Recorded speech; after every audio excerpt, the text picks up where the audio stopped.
of the week. The Ocala JCs have announced that they will no longer host God and Country Day on the 4th of July. A 1-year-old girl apparently slipped from her grandfather's hands and fell to her death from the 11th story of a cruise ship docked in Puerto Rico. The Lake City City Council has now changed their minds about an earlier decision for the next election to be by mail-in ballot only. U.S. officials have taken over the investigation of a Bahamas helicopter crash that killed billionaire coal magnate Chris Klein and 6 other people. A fire at a SpaceX facility in Florida caused damage to equipment, but no injuries were reported. A passenger on a chartered jet that skidded into a river at a Florida military base is suing Miami Air International. And Grand Destino Tower is the newest addition to Disney's Coronado Springs Resort. The tower, which officially opens today, includes 2 rooftop dining locations. And that is your news brief from The Source. Attention passengers for Flight 1370. The plane has been delayed at its departure point and will be at least 2 hours late. We apologize for any inconvenience. Are you serious? It took us over an hour to get here, 2 hours going through security and getting our tickets, and now we have to wait another 2 hours. Yeah, it's beautiful here, but we're inside this overcrowded airport all day because the plane is stuck in bad weather. This is the last time we ever do this. When we get back, we're going to Ocala Aviation and getting our pilot's license. Yeah, we've been talking about that long enough. It's about time we did it. Then we could just fly ourselves and never have to deal with this mess again. Right. No long lines, no full body groping security, no baggage checks. Not to mention never losing your luggage. Remind me again why we haven't done that? Well, we're idiots. Oh, right. Attention all passengers for Flight 1370. It looks like the plane is going to be delayed a little bit longer. The airline has lost the pilot's luggage. Isn't it time you got your pilot's license? Call Ocala Aviation today. 352-861-7484. That's 352-861-7484. Hey, you've earned it. Call today. A nanosystems engineer in Gainesville, Florida, is wanted by Matrix Technologies to work on scalable means of fabrication for arrays of carbon nanotube-enabled vertical organic field effect light-emitting transistors, also known as CN-volets, provide lithography, etching, film deposition, etc. Mail resume to apply at matrixtech.com. That's apply at matrixtech, spelled MATTRIXTECH.com. Apply at matrixtech.com. AccuSleep offers a safe and effective medical option for those who suffer from sleep disorders of all kinds. AccuSleep makes restoring healthy sleep patterns possible. No medication, no surgery, just good sound sleep. Mend your sleep so you can stop counting sheep. Experience restorative sleep at AccuSleep, the acupuncture sleep clinic in Ocala, by calling 352-615-5566. Hey folks, these warm and damp summer days are a great time to plant trees, and that means it's time to visit Bob Wine's Camellia Gardens during their half-price tree sale. Here's what you do. Pick out a tree or 2 from Bob Wine's huge selection. His prices are the lowest in town. Then get another tree for half price. Simple as that. Get a tree at Bob's super low price. Get another one just like it at half price. Other specials from this week's ad. There's a BOGO on crepe myrtles. Buy one, get one free with prices starting at a low $9.99. Fruit trees and bushes also on BOGO, and bush daisies, they're also buy one, get one free. Other great deals too numerous to mention. Just get on over to Bob Wine's Camellia Gardens, Southeast 38th Street, Ocala, daily till 4, Saturdays till 3, in the same blooming place since 1952.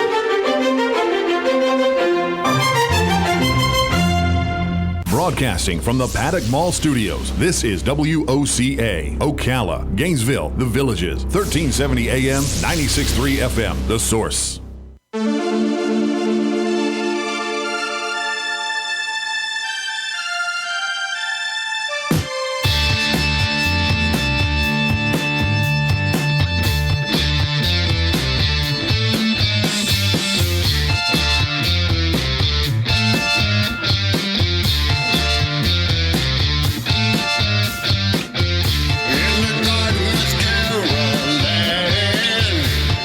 Bringing it fire.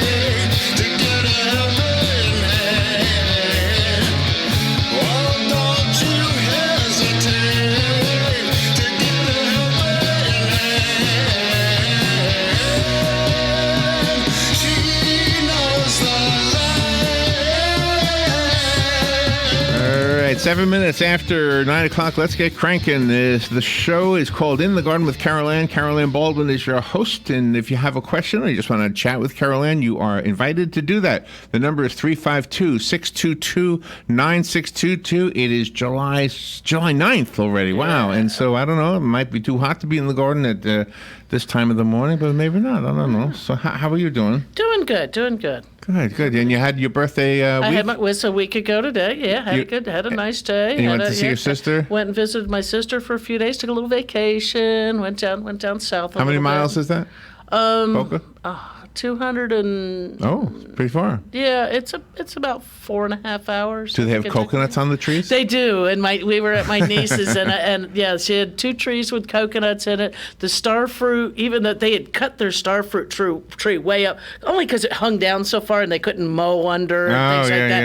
And so it's like pruned up, and you can't reach the fruit, but they weren't ripe anyway. I love how you don't have to go very far in Florida for the type of vegetation you see to change. Oh yeah, I mean, you just get south of Orlando, just a little bit, and it changes. Yeah. Well, that was when my nieces were little, and I think it was the first time they came up to Ocala, at least as more conscious human beings. They were I don't know, kindergarten, maybe first grade, and they said to my mom, they go, "Grandma, are we still in Florida?" Oh, really? Because they went from the tropical to a subtropical where you had more, hollies and oaks and the magnolia, different kinds of trees, a lot less of the tropical and more of things that you might think of as temperate or So such. are you familiar with the charcoal plant, like in Romeo, north of Denellen, south of Williston?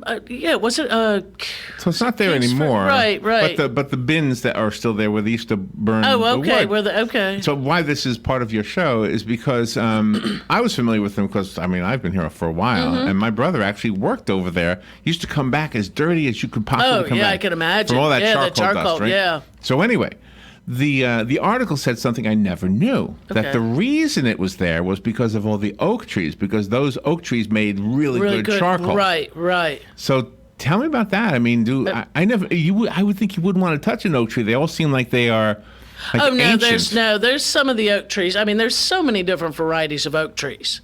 And, the ones you're thinking of are those great big old live oaks and things that sprawl out and make, part of the, you look out in pastures and you see some of those huge ones. You go to Rainbow Springs and things, Silver Springs and massive oak trees. Those ones, those are different. Those are, the big, those are the really beautiful ones. Most people don't plant those that much unless you've got acreage, because of the size of them. It takes hundreds of years, it takes hundreds of years to get a tree that size. But there's so many different oak trees out there that, they can plant and harvest. Do you think they were growing the trees just for the charcoal, or and then harvesting them when they were 10 years old or something? They may have been growing some, or they were buying off of, timber company, people with timber, or even... you're clearing properties, and oaks needed to come out of there, so they were getting probably some from that. Hard to say. You would think that would take quite a bit of oak Thank trees. you, Robin. It never occurred to me why that was there, that charcoal plant. So that article educated me too. Yeah. So the one funny thing I wanted to share with you. Yeah. There was a story on Channel 20. They were talking about how. I think they say 400,000 people have now registered to be licensed to buy marijuana products. Okay. Right. So they showed the card that you get when you become licensed. Oh, okay. And it said sample across it. Oh, okay. The name, Carol Ann. Oh, no. I said, look at that, Carol Ann. No, I don't have mine. No. Of all the names they could have picked. Yeah. Usually it's Jane Q. Public or something like that, or John Q. Public. This one said Carol Ann. Are you ready for the phone? Sure. All right. Good morning. You're on the air with Carol Ann. Yeah, good morning. Usually a charcoal processor wouldn't take a whole tree. The charcoal processors deal with the sawmills for the parts of the tree that are not used by the sawmill. There you go. So the branch, anything but the straight wood. Yeah. And probably like the outer where they have to take some off the cuts. The sawmill can't use the entire tree, and what they can't use goes for either wood chips or charcoal. Right. But there was no lumberyard over that area. There may have been sawmills near enough. May still be sawmills. Where were they? I knew the area really well. Yeah. Now, I don't know. The article said they cut down the trees, so I don't know. Yeah. Yeah, maybe. Who knows? Yeah, might have been a little. Well, I mean, a modern charcoal processor isn't taking a whole oak tree. They're taking what the sawmill doesn't use. That makes sense. Yeah. What you're saying makes sense. Absolutely. Yeah. All right. Thank you, Jim. Appreciate that. Okay. Have a good day. See if I can find the article. I don't know. But it was in an area, and back in those days, obviously. Right. I mean, we weren't as conscientious about being good stewards of the land. No. The Indians were, but we weren't. Right, but and even then, a lot of times that's why Indians a lot of times moved around, is because they depleted their area and had to go elsewhere. Yeah. But I'm not sure on charcoal, because charcoal's not using the pine. Where we think of the pine, industry, the lumber, the pulpwood, and all of that all comes from the pine. You see the forest planted out in pines, but you don't see oaks so much planted out in areas like that, or at least I don't recall seeing them so much like that. So, it is a kind of an interesting kind of thing. All right, so they did some research. It says the Pioneer Charcoal Company had it set up. It was after World War II in the late 50s when people started doing a lot of charcoal barbecuing in the backyard. Murray, referenced earlier, Andrew Murray, says the large amount of oak in the area attracted the company to set themselves up as a small mining town. The oak trees that we have around here are turkey oak, happens to produce wonderful charcoal, and there's just miles and miles and miles of it that were out here. And so the company set up there in Romeo, about 4 miles north of Dunellen, and began harvesting the oak that's out there. So originally they were like they were just cutting down trees. Yeah, bought the land and cleared it. Probably little by little or something. But I knew two people, my brother and somebody else worked there I knew. So you came out of that place. Oh, yeah, I can imagine, just filthy. and nothing, don't put it in your mom's laundry basket. No, take it outside, shake it out, rinse it out outside in the hose. But, that's an interesting kind of thing. But like you said, probably today they do much more through the industry, but somebody's got to be farming the trees that are going to the industry.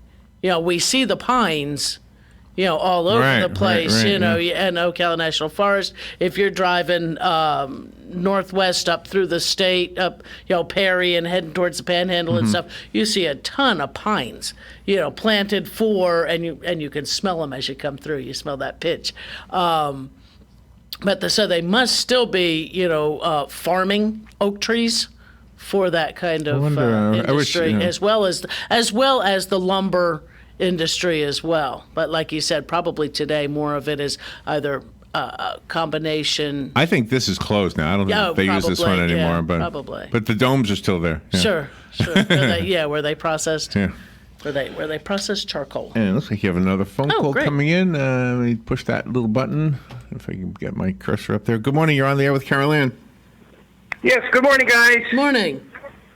You see, this last weekend, I drove up into the National Forest. When we first moved down, we lived out there, and I went to visit some friends. And I noticed driving along the Highway 40, these trees are just completely cluttered with these vines growing on them. Is there some concern that I'm sure eventually these trees are going to die because they're just going to be suffocated?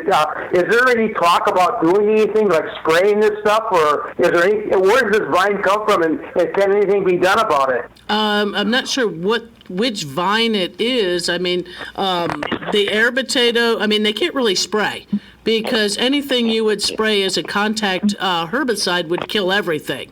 So that would be, that would be a problem. If it is the air potato, it's a good chance they are either releasing the air potato beetle that will consume that. But yes, I mean, depending on what the vine is, it could just shade out the trees to where they fail to thrive. It's not that they're killing the tree, not like a parasite, but that as they cover it, just like the way Spanish moss does, it takes away more area and more area where leaf growth can occur, and so photosynthesis, et cetera, and the tree begins to weaken and die. A lot of times that's what control burns help to control, is that they'll come through and they'll just burn that vegetation out. And that's if it's near a residential area, you really have concern with vines that are going up trees, because that's just ladder ways for fire, during wildfire season and things like that, to go up to the top of the tree and chase from tree to tree to tree. And if that's near your property or near residential areas, that can be an issue, because it can just allow that fire to walk its way right in across. Yeah. Has that vine been kind of like more recent? Like I'm thinking like maybe 50, 100 years ago, there wasn't a vine problem like that, and it started then, and it's been growing ever since. And I know, how far north do those vines grow on trees? Well, I'm not sure, like I said, which one it is. If it's the air potato, it was introduced as a plant to help control erosion and things like that. And obviously, come to find out, no, it wasn't real good at that. It wasn't fodder for cattle or anything else. They don't eat it. So it got away. And because it reproduces itself with aerial potatoes, or like little bulbils, anywhere between the size of a pea up to, I've seen them size of a softball before or not a softball, but maybe a baseball, before they fall off the vines and replant themselves. They get covered in leaf litter throughout the winter, because the vine does die completely back in the winter months, so you don't see it in the winter.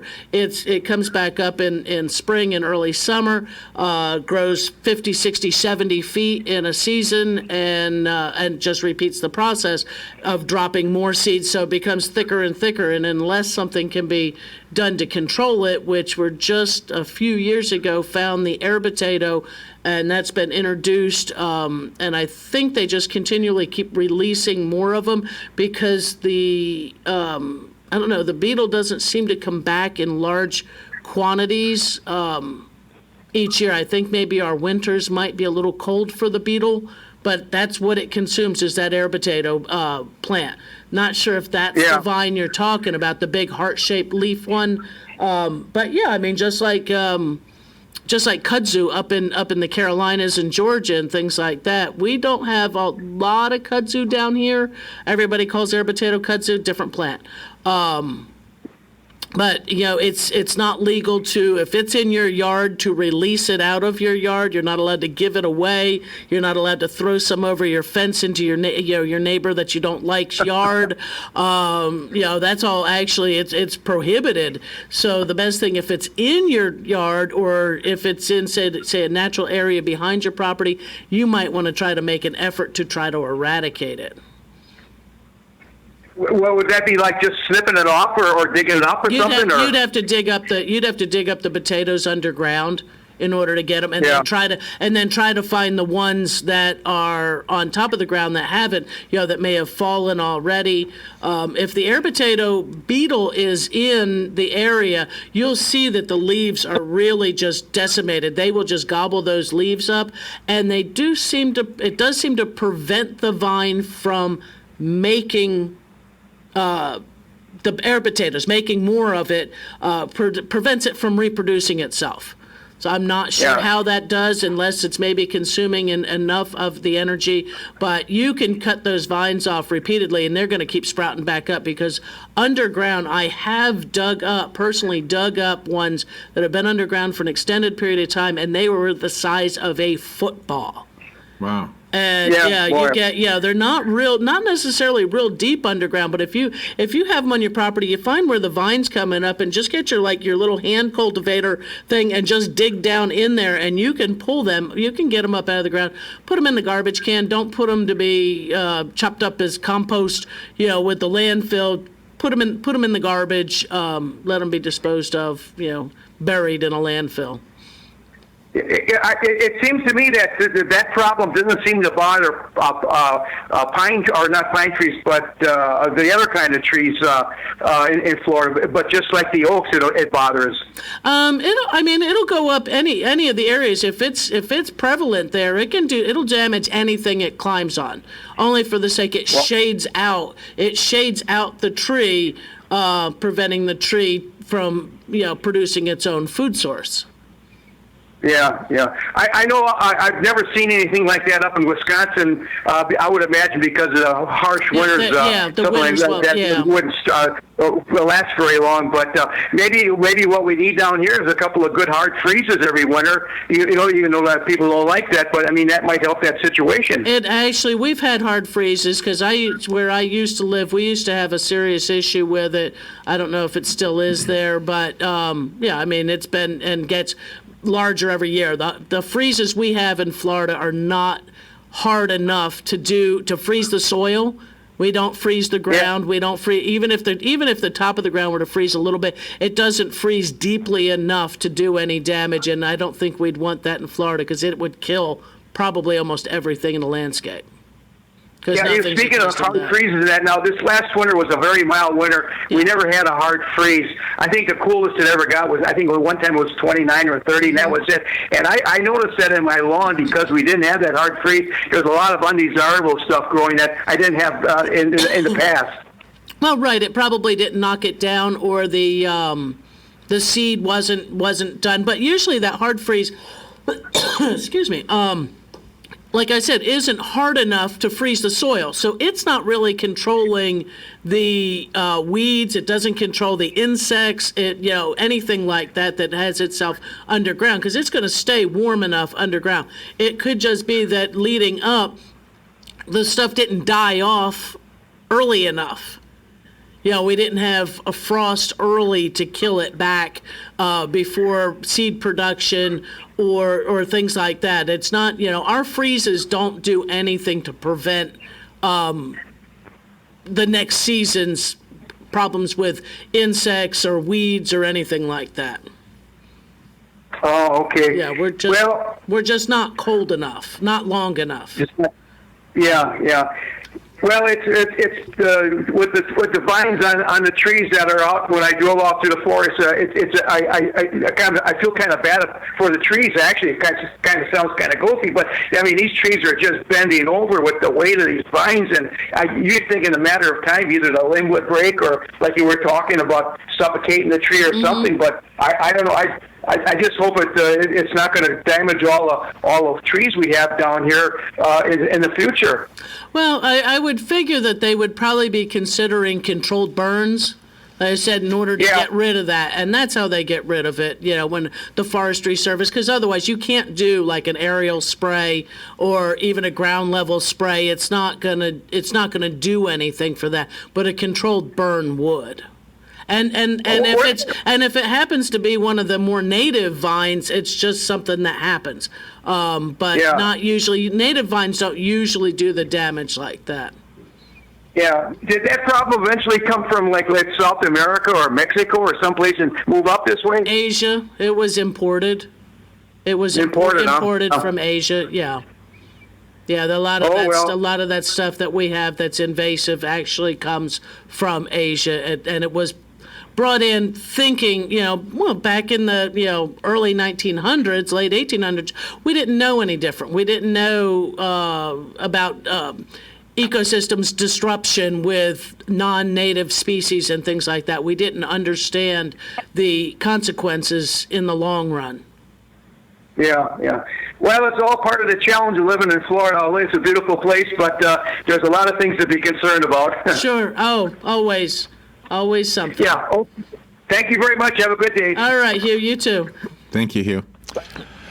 Did you happen to see the story? Speaking of non-native species, they are encouraging people to kill the green iguanas down in the south. Yes, I did. Florida. Yeah. And actually, my sister and I were driving, and one went running out in front of the car. It's like, really? You don't need to slow down. They're trying to tell you to kill them. she slowed down. She wasn't. How big was it? It was size, bigger than a cat. Oh yeah, the body I would say was 2.5 feet or so, and then add the tail. So you're looking at a dinosaur, 5 or 6. Yeah. He just booking across the road. So she lives there. Now, I always think they're cool, but the people who live there are...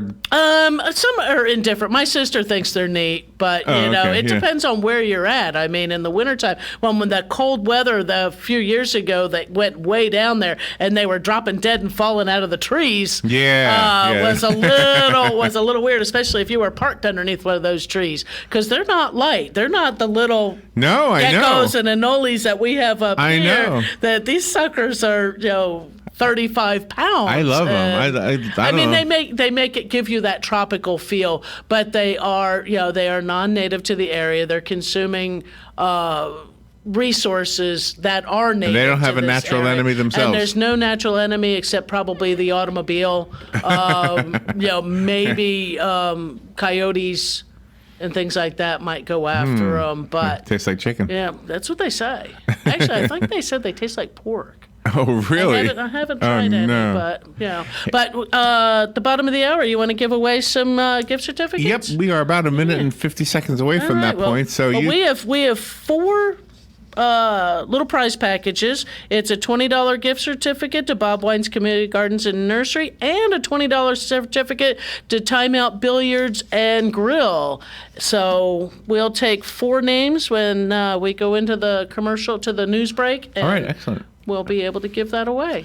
All right, so what you'll need to do is you'll need to call during the break, and the number is 622-9622, and we'll just have 4? Yeah. You have 4? So 4 people will win, and if the phone is still ringing and we're back from the break, that means we gave away 4. 4 other people. Right. And that would be so sorry. We're so sorry. Yeah, so sorry. All right, well, we're not quite there yet, so we got a little bit of time left. Well, maybe when we come back, we can talk about, we got some impending tropical weather out in the Gulf. Yeah, what is that? And stuff. So we'll see. Coming down from Georgia? What is that? Yeah, it's like the never heard of that before. There, and it's coming down. When it hits the Gulf, it'll pick up the tropical and swing back out, I think, towards like Texas or something like that. But we'll they see seem pretty sure of themselves, right? Yep. Yeah. All right. Sounds like rain. All right. So if you want to call in 622-9622 during the break, you will not be on the air. But if I answer the phone, that means you won a $20 gift certificate to Bob Wine's Community Gardens and Nursery, and a $20 gift certificate to Time Out Billiards and Grill. Okay. Very good. All right. We'll do those right now. 622-9622. If we do not answer the phone and we're back from the break, that means other people won. Thank you both, all of you. Thank you, everybody. Thanks, everybody. We'll be right back.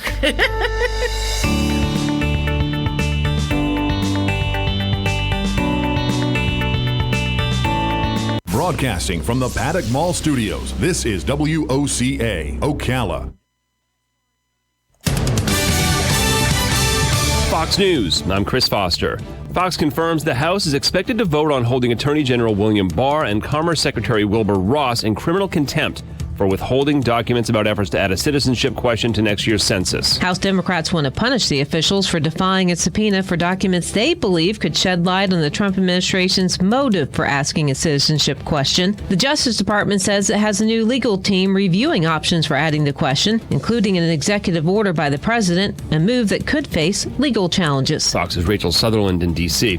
The first dropout of the Democratic Party presidential race, California Congressman Eric Swalwell, says he's ending his campaign. It is the beginning of an opportunity in Congress with a new perspective shaped by the lives that have touched mine and our campaign throughout these last 3 months. He was polling around 1% and didn't get a boost after the first debate. This is Fox News. Napa know-how. At Napa Auto Parts stores and Napa Auto Care centers, get a $25 prepaid Visa card when you get any Napa Automotive battery. It's the best deal for some of the best batteries from some of the best car people around. But we might be a little partial. Anywho, pick up any Napa Automotive battery and save $25. Do it yourself or have it done for you. That's Napa know-how. Napa know-how. At participating Napa Auto Parts stores and Napa Auto Care centers while supplies last. Offer ends 8/31/19. Pros do it right by grabbing everything you need in one stop, so you're spending more time on the job site than away from it. Lowe's is here to help by stocking job lot quantities of treated lumber, fencing, and decking, so you can load up on what you need no matter how big the job.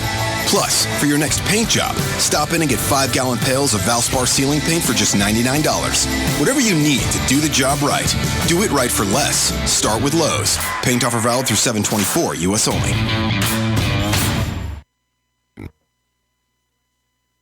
Here is your 1-minute news brief. The Hurricane Center says a tropical depression is likely to form in the Gulf of Mexico by the end of the week. The Ocala JCs have announced that they will no longer host God and Country Day on the 4th of July. A 1-year-old girl apparently slipped from her grandfather's hands and fell to her death from the 11th story of a cruise ship docked in Puerto Rico. The Lake City City Council has now changed their minds about an earlier decision for the next election to be by mail-in ballot only. U.S. officials have taken over the investigation of a Bahamas helicopter crash that killed billionaire coal magnate Chris Klein and 6 other people. A fire at a SpaceX facility in Florida caused damage to equipment, but no injuries were reported. A passenger on a chartered jet that skidded into a river at a Florida military base is suing Miami Air International. And Grand Destino Tower is the newest addition to Disney's Coronado Springs Resort. The tower, which officially opens today, includes 2 rooftop dining locations. And that is your news brief from The Source.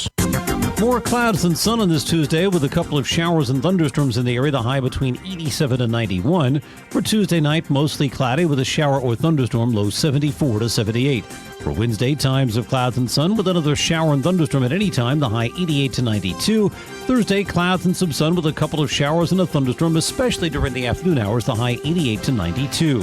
From the Florida Weather Center, I'm meteorologist Joe Lunder. PPIR is a networking group formed to serve the realtor and small business community. It primarily serves the real estate and construction industry, but is open to all businesses that provide any service or product to the real estate business community. PPIR has no membership dues or fees for attendees. The watchwords are keep it simple and maximize networking time. PPIR chapters meet 3 times monthly at different locations after normal business hours. For information on this, call 352-615-9412 or go to events at ppirevents.com. PPIR, professional people in real estate. You say you're looking for BOGOs? Then, my friends, the place to be is Bob Wine's Camellia Gardens in Ocala. Check this week's ad for a complete list of the buy one, get one free deals. But here are just a few. A huge selection of fruit trees and bushes, regularly $12.99 to $59.99, are all buy one, get one free. Bush daisies starting at $9.99, also buy one, get one free. And, of course, everybody's favorite crepe myrtles, all buy one, get one free, with the smaller ones starting as low as $9.99. Many hanging baskets, buy one, get one at half price. And, of course, the tree sale continues. Every tree in stock, buy one, get a second one for half price, starting at a low $49.99.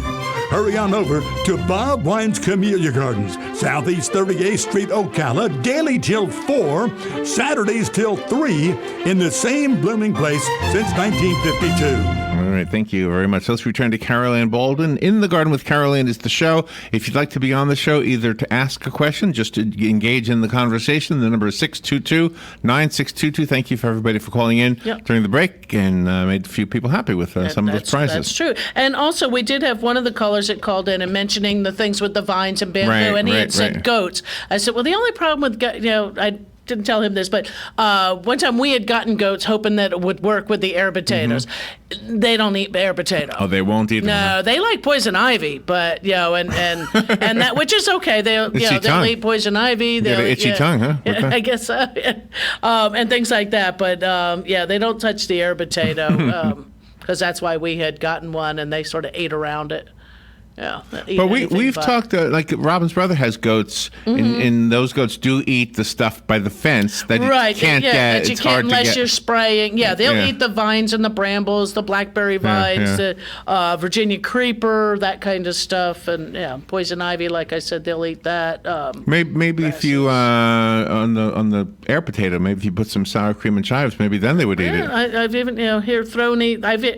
back in the day, I threw some of their sweet feed over there, thinking thinking, well, if I put it in there, this might be something. But no, they just sort of went, what? Really? I don't want that stuff. Yeah, it's like eating beets. Yeah.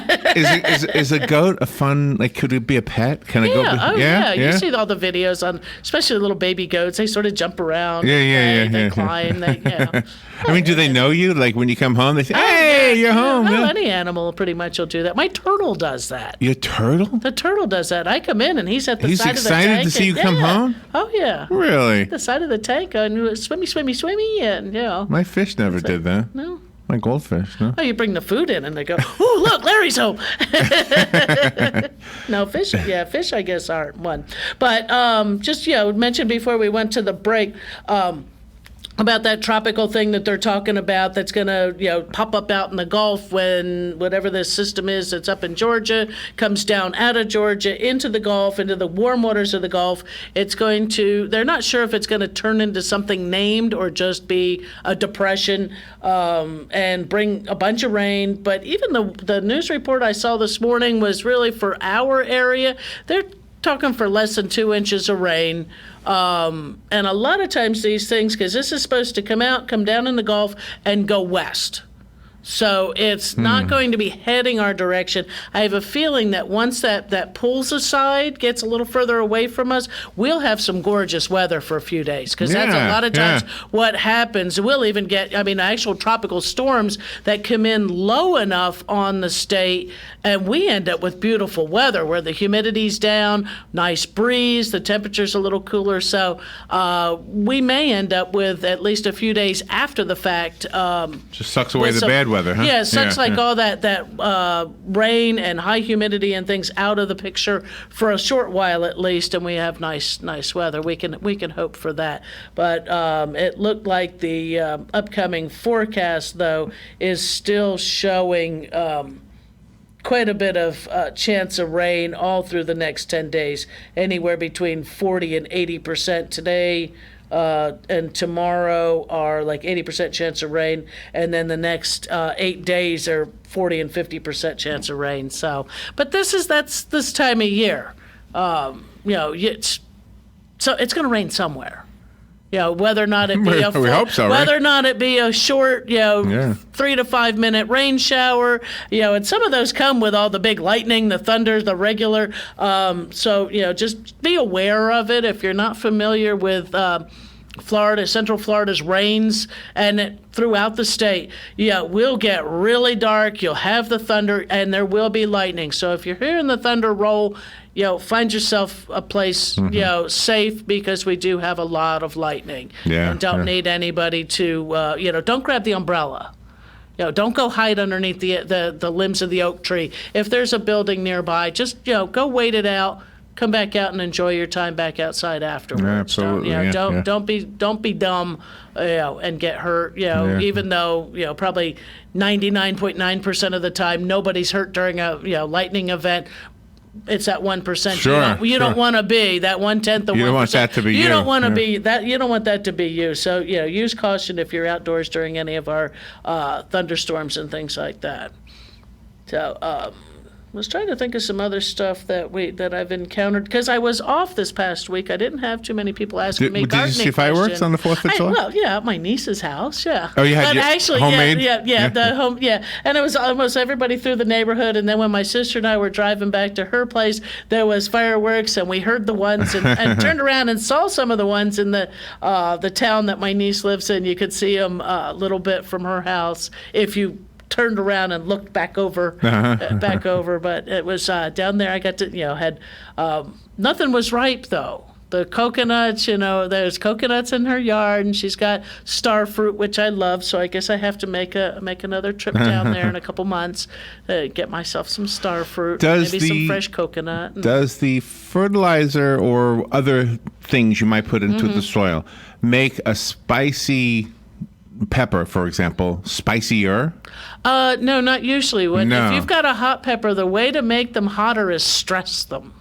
Don't water them. Oh, don't water them. Don't water them. Water them nicely as the plant is growing. When you start getting a lot of flowers and the fruit starting to set, is back way off on that water, and that stress will put that capsaicin, that heat into them. Oh, wow. And it doesn't really, I mean, you just put enough stressors, not to make the plant wilt all the time, but enough stressors to Is that how they do it professionally? Probably. They stop water. They know exactly, there's a science to it or something? I mean, that's one way to raise that Scoville ladder up on there. Well, just like, hurricanes have scales, tornadoes have scales. Okay. This is the measurement of heat in a pepper, in a chili.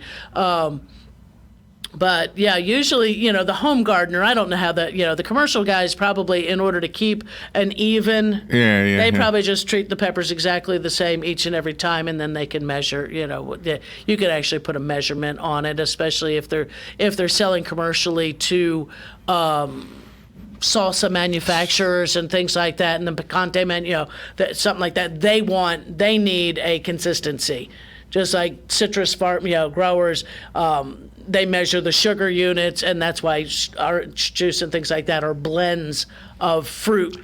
Of different juices. So when the organic proponents say all organic food tastes better than non-organic, why would it if it doesn't really affect that much? I mean, do they do something differently? The soils and things like that. Usually the soils are enriched, so you may have a healthier soil, may offer a better tasting fruit is what they're. So it's enriched, but in a natural way. Right, enriched in a natural way, using your manures and things like that, and also that not using pesticides and things that are vine ripening it a little further on the plant is a little more of what they're doing too, which, when it's ripe, your flavor's a lot better.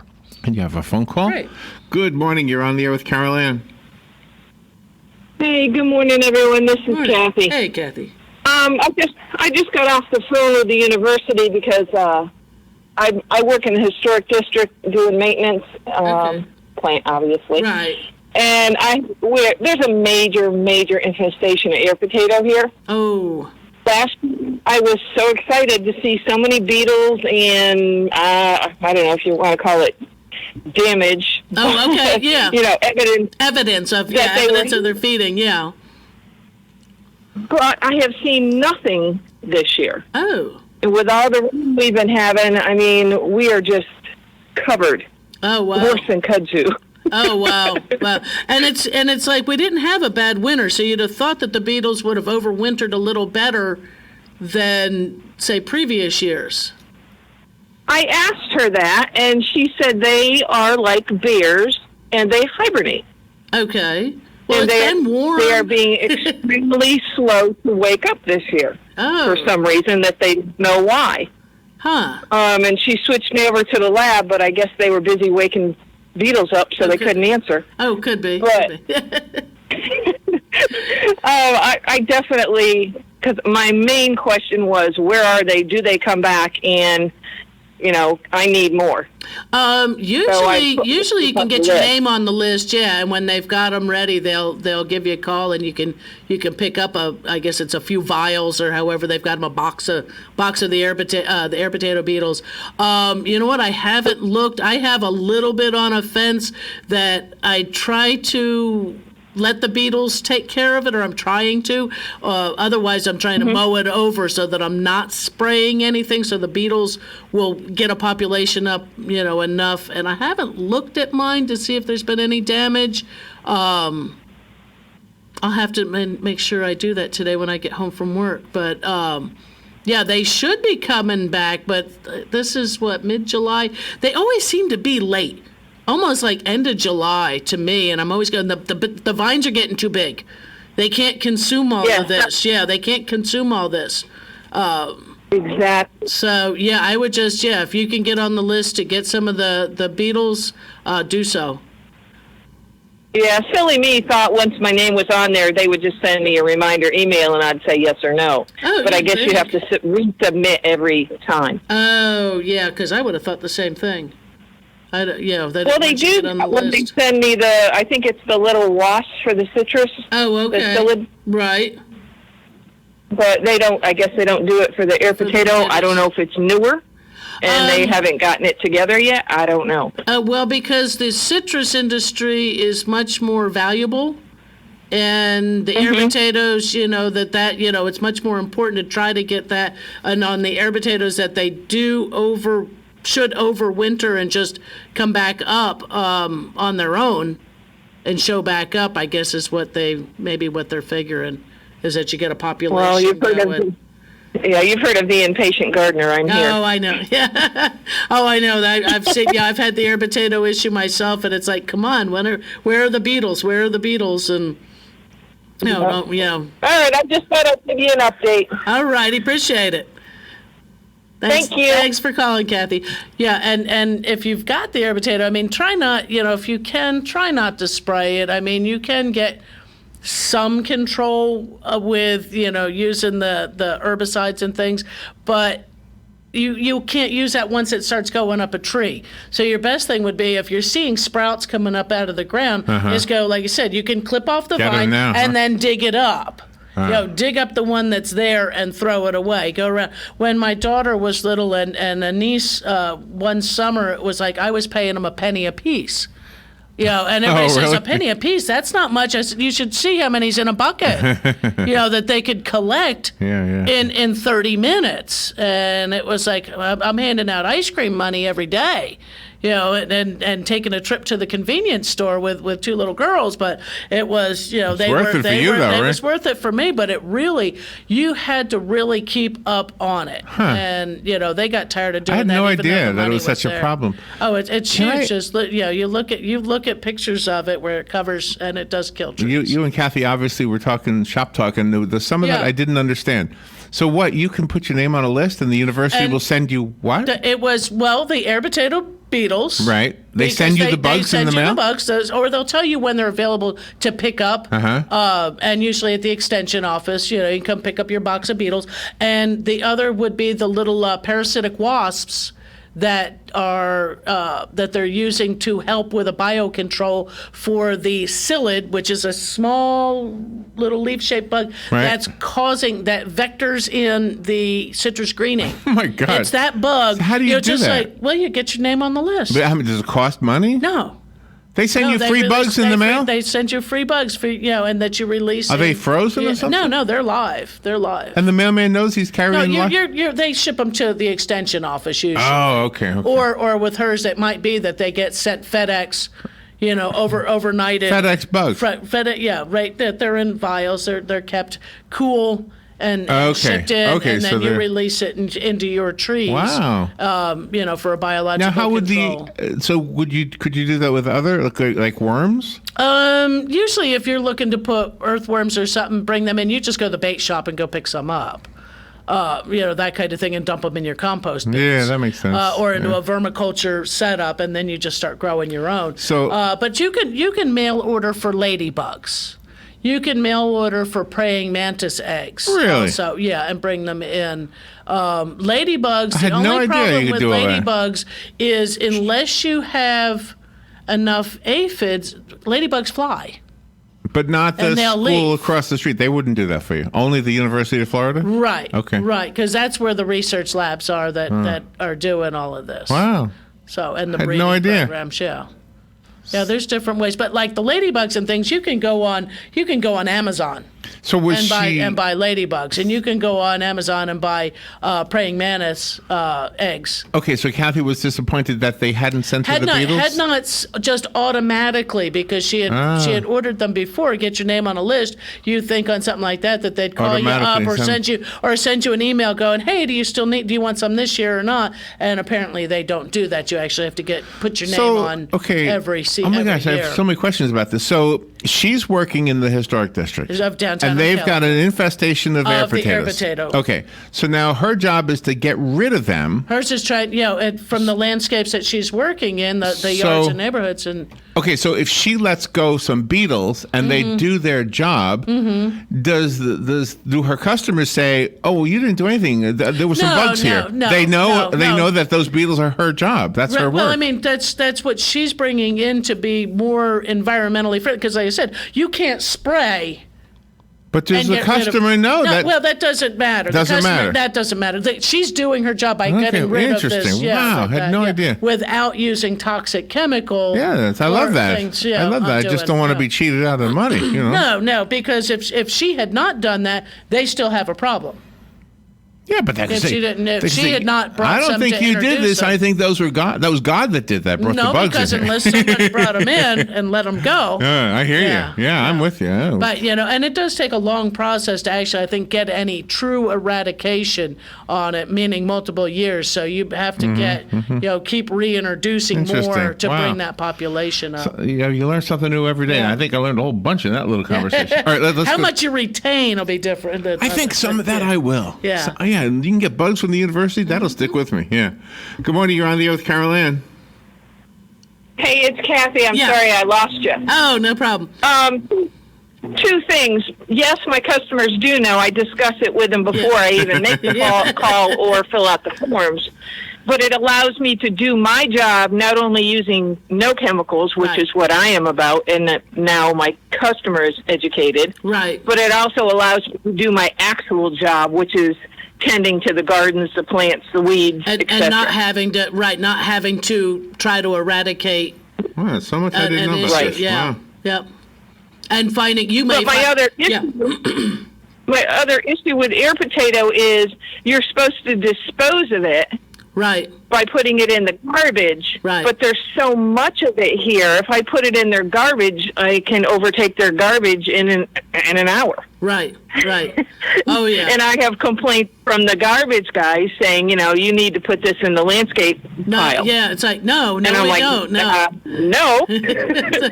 So education is key to many, many, many different levels. Exactly. Exactly. Wow, I didn't know. Yeah, I used to take and double the grocery bag ones full, with the potatoes, and just when I took my trash, I just throw them in the garbage. I'm looking over my shoulder, going, I hope they don't want me to put this in the yard waste. Too bad. It's right in the garbage chute. Yeah. So, it is one that everybody needs. Yeah, everybody needs education on it. Yep. Thank you. All right, Kathy. Thanks for calling back. Well, that was really, and I think I'm probably not alone in not being at your level or Kathy's level, but just listening to you guys talk, you realize, gosh, I don't know much about plants at all. Well, it's one of those kind of invasive things. I mean, years ago, we actually had people come into the Ag Center office, with a potato and with a leaf and asking questions of, my neighbor gave me this. What is it? And what is it? I want to plant it. It's it is a pretty vine. Oh, no. I want to plant it on and it's like, no, and we take it away from them. And they're going, you can't do this. Yes, I can. No. You don't want this. We don't want you to plant this. It's invasive. It's horrible. If you get that in your yard, you will be cursing yourself in just a year or two. And when I drive past kudzu on the side of the road, I always think it looks so pretty, but listening to you guys talk, you don't like that one either. Kudzu is one of those ones, and kudzu, we really don't have a big problem with it this far down yet. It is up in the Panhandle. Yeah, that's where I see it. It is in Georgia and the Carolinas and things like that. And if you've ever seen the postcards where it just covers barns. Looks pretty. But it covers that whole building. Not good, it's not good. But with kudzu, pigs will root it. Pigs will root up kudzu. And they like to eat it. Yeah, they'll eat that, or they'll root up. Yeah, and there's nothing that'll eat the air potato, huh? Not air potato beetles. Oh, you just have to get those guys. Just the beetles, yeah. That's the only thing, huh? Yeah, that's the only. I hate to say predator's not the word. So can I ask a question, a business question? Mm-hmm. Well, if it's so effective, it should be worth something. You would pay for that to make your garden better. Oh, the beetles. Why doesn't the university charge, and that way they can reimburse themselves to create more beetles? I guess because it's not not quick. It's not instant gratification results. It will take years Years to eradicate. Oh my gosh! I mean, okay. it took years to get established. Okay. It will take. I mean, it probably only took about a year or two to get established in an area. But once it is, it takes. And what years does the tsetse fly do, or whatever the thing is you said was the wasp? The wasp. No, it's a parasitic wasp. And what does that do? It parasitizes. It lays an egg. And the little citrus psyllid.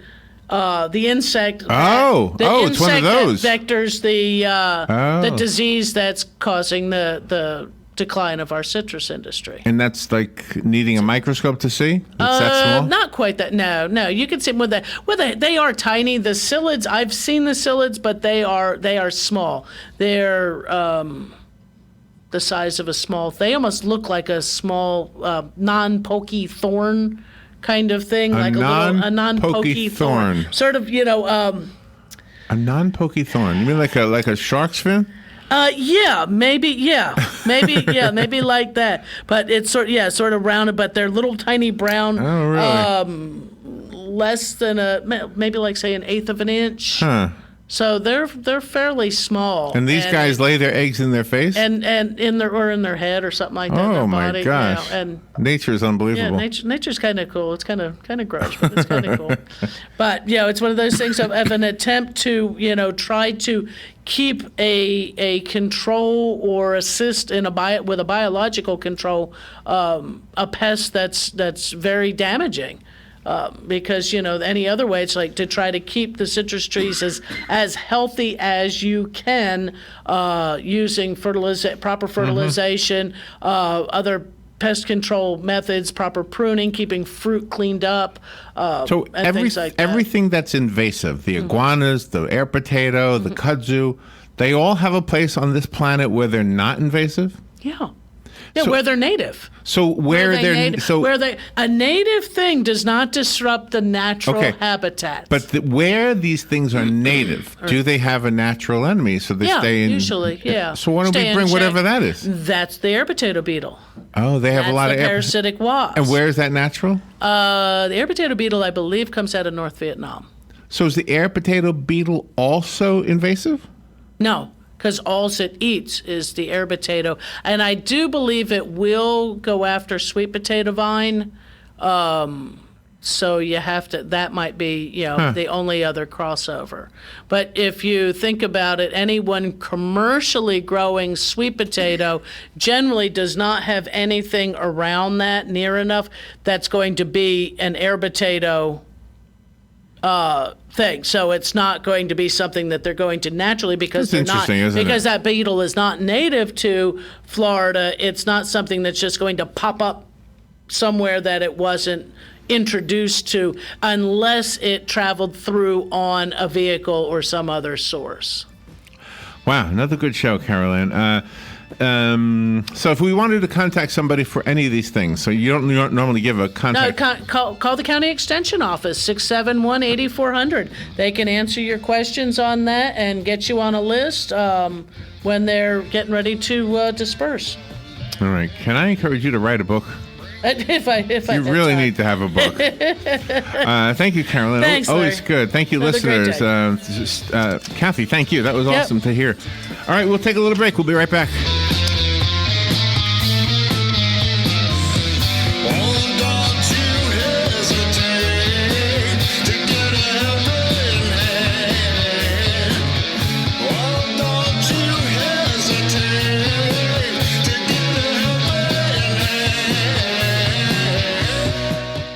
Broadcasting from the Paddock Mall Studios, this is WOCA, Ocala, Gainesville, The Villages, 1370 AM, 96.3 FM, The Source. Fox News, I'm Chris Foster.